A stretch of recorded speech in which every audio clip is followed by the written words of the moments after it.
पिता ने निर्णय किया अब मैं अपने बेटों में बंटवारा कर दूंगा। बेटों को पता चला तो बड़ा बेटा पिताजी के पास गया, जाकर के बोला पिताजी मैंने सुना है कि आप बंटवारा करने वाले हो।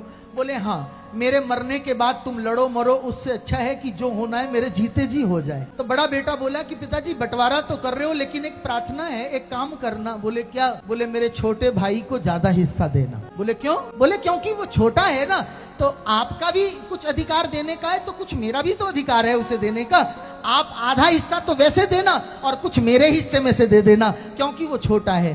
बड़ा बेटा कह के चला गया। अब छोटे वाला बेटा है, पिताजी के सामने हाथ जोड़े, हाथ जोड़ करके बोला पिताजी मैंने सुना है कि आप अब परिवारों में बंटवारा करने वाले हो, दोनों भाइयों के हिस्से बांटने वाले हो। बोले हाँ। बोले महाराज यदि भाइयों के हिस्से बांट रहे हो तो मेरी एक प्रार्थना स्वीकार करना। बोले क्या? पिताजी आप मेरे बड़े भैया को ज्यादा देना, मुझे कम देना। बोले क्यों? बोले इसलिए क्योंकि वो बड़े भैया हैं, पहले वो आए मैं बाद में आया, तो पहले उनका अधिकार ज्यादा पाने का है, मेरा अधिकार नहीं है। पिताजी ने कहा ठीक है, लेकिन बेटों के जाने के बाद पिता फूट फूट के रोने लगे। पिता ने कहा जिस घर में ऐसे भाई आ जाएं वो घर स्वर्ग नहीं तो और क्या है। परम पूज्य देशमुख वशिष्ठ जी महाराज को फॉलो करें।